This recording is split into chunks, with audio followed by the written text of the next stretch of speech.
नमस्कार, स्वागत है आप सबका। आपके साथ मैं हूं मोनिका सिंह राणा। खबरों की शुरुआत करते हैं। बीएचयू परिसर में बदमाशों ने एक छात्र को गोली मार दी। घायल छात्र को इलाज के लिए ट्रॉमा सेंटर में भर्ती कराया गया था, जहां इलाज के दौरान छात्र की मौत हो गई है। पुलिस ने शक के आधार पर 4 लोगों को हिरासत में लेकर पूछताछ की है। बताया ये जा रहा है कि मृतक छात्र का नाम गौरव सिंह था। गौरव सिंह को हमलावरों ने 3 गोली मारी थी।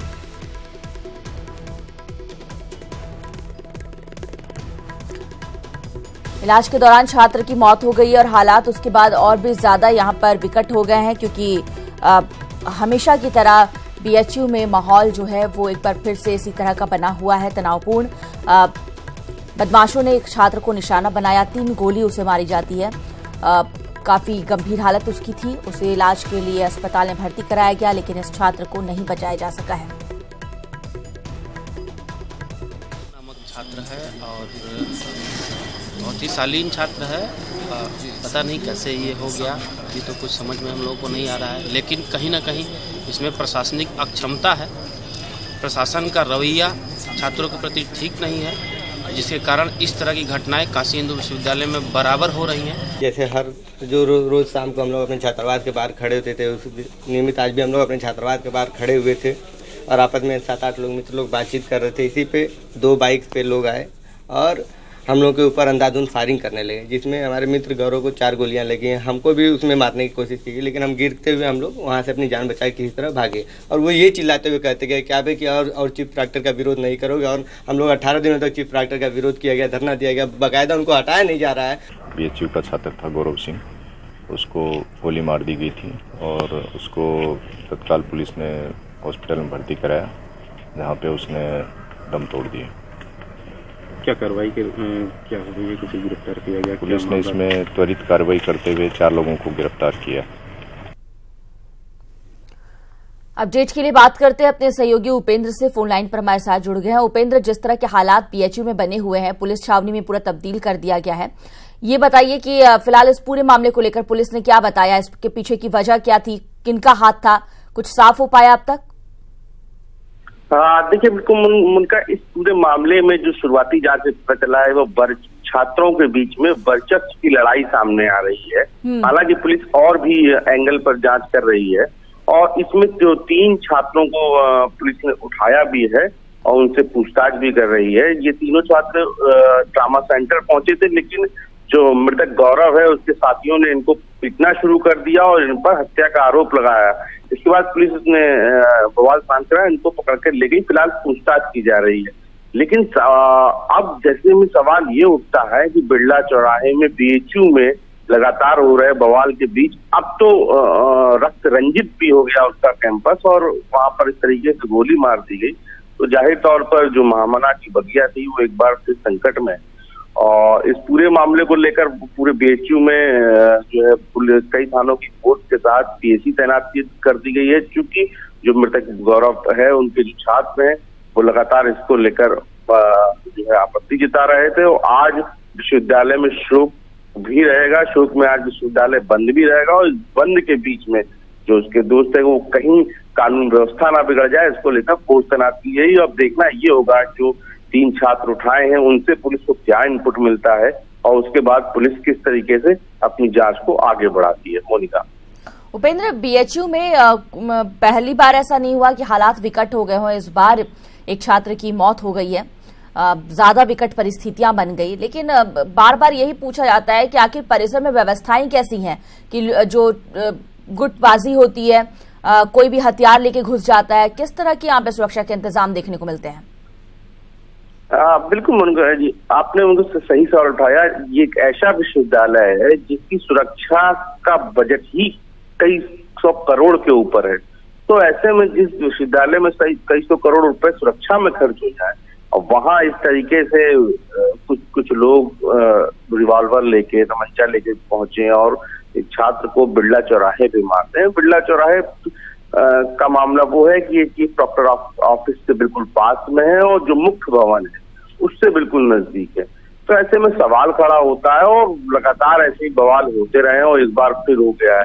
तो अब ये देखना होगा कि जिस तरीके से हुई है, अब कल जिस तरीके पूरा मामला हुआ उसके बाद डीएम एसएसपी वहाँ कई थानों की फोर्स के साथ मौके पर पहुंचे और डीएम ने काफी कोशिश की कि किस तरीके से छात्रों को शांत किया जा सके और इनसे बात पूछी जा सके, लेकिन छात्र बहुत आक्रोशित थे और हिरासत में लिए गए जो युवक हैं उनसे वो भी बीएचयू के छात्र बताए जा रहे हैं। ऐसे में संकट ये है कि छात्रों के बीच में वर्चस्व की बात है। पुलिस पूछताछ हालांकि कर रही है। गौरव सिंह बग्गा रोहिंग्या थाना के अखरी के रहने वाले बीएचयू कर्मचारी राकेश सिंह का पुत्र था जिसकी मौत हुई है। तो अब ऐसे में गौरव खुद भी छात्र था और बीएचयू के ही कर्मचारी का पुत्र था, तो इस बार हालात थोड़े से और बिगड़े हुए हैं। गौरव बीएचयू से एमसीए कर रहा था, उसे मारपीट तोड़फोड़ के मामले में कुछ दिनों पहले निष्कासित भी किया गया था। जो मृतक गौरव है उसे कुछ दिन पहले निष्कासित भी किया गया था। गौरव का छोटा भाई सौरभ सिंह बीएचयू का ही छात्र, उस पर भी पहले भी मुकदमा दर्ज हुआ था। तो ये हालात यहाँ पर इस तरह की सिचुएशन हमेशा बनी रहती है। बहुत बहुत शुक्रिया उपेंद्र इस तमाम जानकारी के लिए आपका।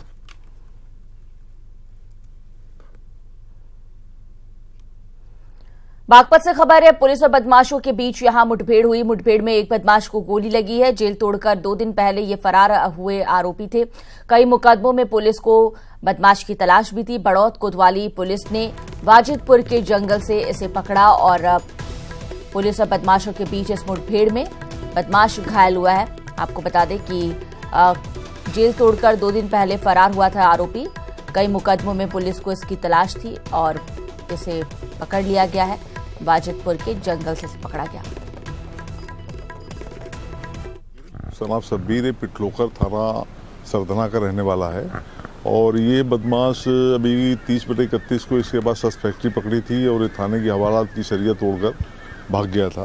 तो इसके बारे में आज मुखबिर से सूचना मिली थी कि ये वो सिक्का गांव में जिस व्यक्ति पे शक था कि इसने पकड़वाया है उसके साथ अनहोनी घटना करने के उद्देश्य से जा रहा था। उस पर हम लोग यहाँ चेकिंग में लगे हुए थे। इसने जैसे ही पुलिस देखा फायरिंग की। इसकी फायरिंग से हमारे सब इंस्पेक्टर मोहम्मद अवैस के बुलेट प्रूफ जैकेट में गोली भी लगी। आत्मरक्षार्थ हम लोगों ने भी फायरिंग की जो इसके पैर में गोली लगी हुई है। शहजाद से बात करते हमारे साथ जुड़ गए। शहजाद, इस घटना के बाद पुलिस की बड़ी फजीहत हो रही थी। जेल तोड़कर आरोपी भाग जाता है, हालांकि अब जाकर पुलिस ने राहत की सांस ली है। बिल्कुल मोनिका, बड़ी उपलब्धि है। दोबारा से फिर पुलिस के हाथ लगी है। 2 दिन पहले इस बदमाश को पुलिस ने गिरफ्तार किया है। शब्बीर इस बदमाश का नाम है और ये तमंचा फैक्ट्री चलाने का काम किया करता है। पूर्व में भी कई बार जो है तमंचा फैक्ट्री चलाने के आरोप में जेल जा चुका है। 2 दिन पहले से हथियारों के साथ, अवैध हथियारों के साथ पुलिस ने गिरफ्तार किया था, लेकिन ये बदमाश, शातिर बदमाश जेल तोड़कर फरार हो गया था, जिसके बाद से ही पुलिस इसकी तलाश कर रही थी। लेकिन आज रात पुलिस को सूचना मिली कि ये बदमाश जो है मुखबिर की हत्या करने जा रहा था। सूचना पर विश्वास करते हुए पुलिस ने चेकिंग अभियान चलाया। चेकिंग के दौरान जो है फायरिंग हुई, बदमाशों और पुलिस दोनों में फायरिंग हुई, जिसके बाद पुलिस ने बदमाश के पैर में गोली मारकर इसे गिरफ्तार कर लिया। बताया जा रहा है कि जो बदमाश है उसने भी जवाबी फायरिंग की थी, जिसमें एक दरोगा है जिनका नाम उवैस है। उनकी बुलेट प्रूफ जैकेट में गोली लगी है, जिससे बड़ी घटना भी होने से यहाँ पर बच गई। कोतवाल बड़ौत राकेश कुमार को अपनी टीम के साथ भी ये बड़ी सफलता मिली है। जी शुक्रिया शहजाद। तो बड़ी सफलता ये पुलिस के लिए। जेल तोड़कर 2 दिन पहले ये आरोपी फरार हुआ था, कई मामलों में वांछित था और ऐसे में बड़ौत कोतवाली पुलिस ने वाजिदपुर के जंगल से इसे पकड़ा है। मुठभेड़ हुई और इस बदमाश को गोली लगी है। मुजफ्फरनगर के बुढ़ाना कोतवाली क्षेत्र के बड़कता रोड पर 3 अज्ञात बदमाशों ने नाम पूछकर 2 युवकों को गोली मार दी और फरार हो गए। घटना की जानकारी मिलते ही मौके पर पहुंची भारी पुलिस फोर्स ने घायलों को इलाज के लिए अस्पताल में भर्ती कराया। पुलिस ने परिजनों की तहरीर पर अज्ञात हमलावरों के खिलाफ मुकदमा दर्ज कर मामले की जांच शुरू कर दी है। पुराना कस्बे में 3 लड़के जंगल में गांव से कस्बे से बाहर बैठे हुए थे। अचानक 3 लड़के आए और उन्होंने शाहरुख का नाम पूछा और गोली चला दी। तो एक आदमी के पैर में गोली लगी है, दूसरे के छर्रे लगे हैं। अभी दोनों को अस्पताल में भर्ती करा दिया गया, खतरे से बाहर हैं और मुलजिमान की भी तलाश की जा रही है, तुरंत पकड़ा जाएगा। बात अगली खबर की करेंगे। सीतापुर के नेशनल हाईवे 24 पर बहराइच से चंडीगढ़ जा रही टूरिस्ट बस के सामने से आ रहे एक ट्रक से टक्कर हो गई। हादसे में बस ड्राइवर समेत 40 से अधिक लोग घायल हो गए। सूचना के बाद मौके पर पहुंची पुलिस ने घायलों को इलाज के लिए जिला अस्पताल भेजा। हादसे की खबर मिलते ही जिलाधिकारी समेत तमाम आला प्रशासन घायलों का हालचाल लेने जिला अस्पताल पहुंचे।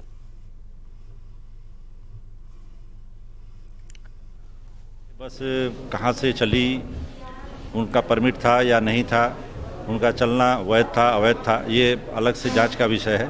फिलहाल हम लोगों का पूरा ध्यान है, जो 30 से 35 लोग यहाँ पे आए हुए हैं अस्पताल में और उनका इलाज चल रहा है। उसमें कोई सीरियस नहीं है, लेकिन फिर भी सीएमओ साहब ने ये बताया है कि अंडर ऑब्जर्वेशन सभी लोग हैं और अगर कोई उच्च चिकित्सा की आवश्यकता पड़ती है तो उनको लखनऊ रेफर किया जाएगा। अभी कोई मृतक नहीं है और सामान्य रूप से ज़्यादातर लोग सामान्य रूप से घायल हैं और 2-3 ऐसे हैं पेशेंट जो अंडर ऑब्जर्वेशन हैं। लखनऊ से इस वक्त की बड़ी खबर। 3 प्रमुख सचिवों को अवमानना का नोटिस मिला है। प्रमुख सचिव गृह, चिकित्सा, शिक्षा और सिंचाई को यह नोटिस दिया गया है। तीनों को अलग अलग मामले में नोटिस जारी किया गया। डीएम लखनऊ के डीएम को भी अवमानना का नोटिस मिला है। हाईकोर्ट की लखनऊ बेंच ने नोटिस जारी किया है। तो तीनों को अलग अलग मामले में नोटिस दिया गया है और डीएम लखनऊ के डीएम को भी अवमानना का नोटिस दिया गया है। हाईकोर्ट की लखनऊ बेंच ने यह नोटिस जारी किया है। पीएम मोदी पर बनी फिल्म पर इलेक्शन कमीशन रोक नहीं लगाएगा। पीएम नरेंद्र मोदी नाम की बनी है ये फिल्म। कांग्रेस ने फिल्म की रिलीज पर रोक लगाने की मांग की थी। फिल्म पर फैसला लेने के लिए सीबीएफसी है, चुनाव आयोग ने यह तर्क दिया है।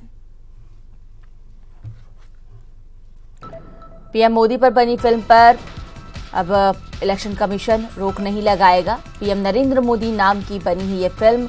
कांग्रेस ने फिल्म की रिलीज पर रोक लगाने की मांग की थी और चुनाव आयोग की ओर से ये तर्क दिया गया है कि फिल्म पर फैसला लेने के लिए सीबीएफसी है और ऐसे में अब ये फिल्म जो है इस पर रोक चुनाव आयोग कम से कम नहीं लगाने वाला। सीएम योगी का मेरठ और बागपत दौरा है। मेरठ में चुनावी जनसभा करेंगे CM. Meerut Kinauni sugar mill परिसर में जनसभा को संबोधित करेंगे। बागपत में भी चुनावी जनसभा को संबोधित करेंगे। मुख्यमंत्री के आगमन को लेकर प्रशासन मुस्तैद है।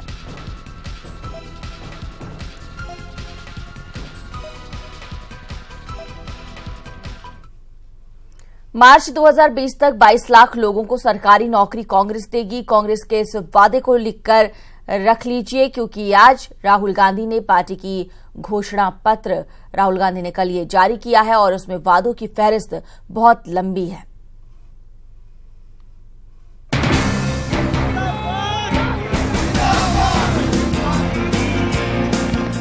चुनावी वादों की शुरुआत तो बहुत पहले ही हो चुकी थी। अब बारी थी उसे घोषणा पत्र का लिखित रूप देने की और आज कांग्रेस ने वो भी कर दिया। दिल्ली के सभी बड़े नेताओं की उपस्थिति में कांग्रेस ने पार्टी का घोषणा पत्र जारी किया। मैनिफेस्टो में 5 बड़े आइडिया हैं। हमारा हाथ का सिंबल है और 5 हमारे मेन थीम्स हैं। राहुल गांधी जिन 5 बड़ी बातों का जिक्र कर रहे हैं उसमें हर साल 20% गरीबों को साल में 72,000 रुपए देने का वादा भी शामिल है। 22 लाख युवाओं को सरकारी नौकरी का वादा, मनरेगा में 150 दिन का काम देने का वादा, किसान अगर कर्ज नहीं चुकाता है तो वो अपराध नहीं होगा, देश की जीडीपी का 6% हिस्सा शिक्षा पर खर्च करने का वादा। That was the first point. And the second point I said was whatever is going to be in this manifesto has to be truthful. I do not want a single thing in this manifesto that is a lie, because we have been hearing large numbers of lies spoken every day by our Prime Minister. Congress कह रही है कि इसमें झूठ कुछ भी नहीं, लेकिन सत्ताधारी बीजेपी और उसके बड़े नेता कांग्रेस के वादों को हवा हवाई बता रहे हैं। अपने पुराने उन वादों को एक बार पुनः जनता को भरमाने के लिए वह इस प्रकार के झूठ का पुलंदा लेकर के आई है। मुझे लगता है 55 वर्षों का कांग्रेस का शासनकाल, 55 पेज के आज के कांग्रेस के घोषणा पत्र ये उसी 55 वर्षों के झूठ का पुलंदा मात्र है। मुख्यमंत्री योगी ही नहीं बल्कि बीजेपी के दूसरे नेता भी इसे झूठा बता रहे हैं। वित्त मंत्री अरुण जेटली ने तो यहाँ तक कह दिया कि कांग्रेस का घोषणा पत्र देश की सेहत के लिए खतरा है। मैनिफेस्टो में ये कहा गया कि जब वो वायदा करते हैं उसको निभाते हैं, लेकिन जानकारियों के अभाव में जो वायदे किए जाते हैं और ऐसे वायदे जो किए जाते हैं जिनको कभी लागू नहीं किया जा सकता, जो अपने आप में खतरनाक है। बहरहाल मैनिफेस्टो अपनी जगह है और हकीकत अपनी जगह, क्योंकि 70 साल का हिंदुस्तानी लोकतंत्र इस बात का गवाह है कि पार्टियों ने सिर्फ कोरे वादे ही किए हैं। शायद ही कभी ऐसा हुआ हो जब किसी पार्टी ने अपने घोषणा पत्र में किए हुए वादों को पूरा किया हो। कांग्रेस के मैनिफेस्टो जारी होने के बाद उत्तर प्रदेश में कांग्रेस के नेताओं और कार्यकर्ताओं में काफी उत्साह है। इनका कहना है कि ये न्याय और हम निभाएंगे की थीम जन जन तक पहुंचाई जाएगी और इसके लिए वृहद कैंपेन जारी करने वाले हैं। कैमरामैन सुधीर जायसवाल के साथ शिवानी शर्मा, न्यूज 18 उत्तर प्रदेश। भोजपुरी फिल्म अभिनेता दिनेश लाल यादव निरहुआ की मांग पर शासन ने उन्हें वाई+ सुरक्षा मुहैया कराई है।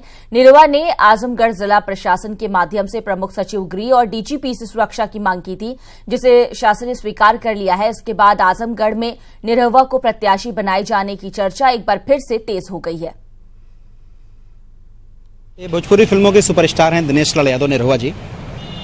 उनके लिए हम लोगों ने एक सुरक्षा व्यवस्था की मांग की थी प्रशासन से, क्योंकि आजमगढ़ से वो माननीय अखिलेश यादव जी के जो पूर्व मुख्यमंत्री भी रह चुके हैं। इन्होंने खुद शासन को एक एप्लीकेशन दिया था कि मुझे आगामी लोकसभा चुनाव में प्रत्याशी बनाया जा सकता है और मेरी जो लोकप्रियता के देखते हुए मुझे जीवन भय है, इसलिए मुझे सुरक्षा प्रदान की जाए।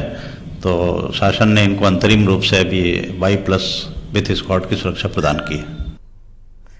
केंद्रीय मंत्री जेपी नड्डा के ओएसटी की लूटी गई कार को गौतम बुद्ध नगर पुलिस ने बरामद कर लिया है। पुलिस की घेराबंदी देख बदमाश कार छोड़कर भाग निकला। केंद्रीय मंत्री जेपी नड्डा के ओएसटी आदित्य दिल्ली में निजामुद्दीन क्षेत्र में बारापुला इलाके से गुजर रहे थे।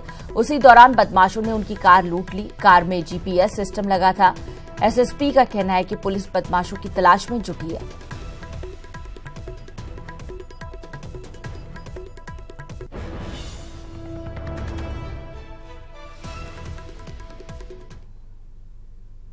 बुलेटिन में इतना ही और जाते जाते आपको बता दें कि आपका पसंदीदा channel news 18 Uttar Pradesh free dish पर उपलब्ध है। सेटअप बॉक्स ऑटो ट्यून करें फ्री डिश। हमारे जो दर्शक न्यूज 18 उत्तर प्रदेश उत्तराखंड को फ्री डिश पर नहीं देख पा रहे हैं, वो अपना सेटअप बॉक्स ऑटो ट्यून करें फ्री डिश पर। B4 म्यूजिक के बाद न्यूज 18 उत्तर प्रदेश उत्तराखंड उपलब्ध है।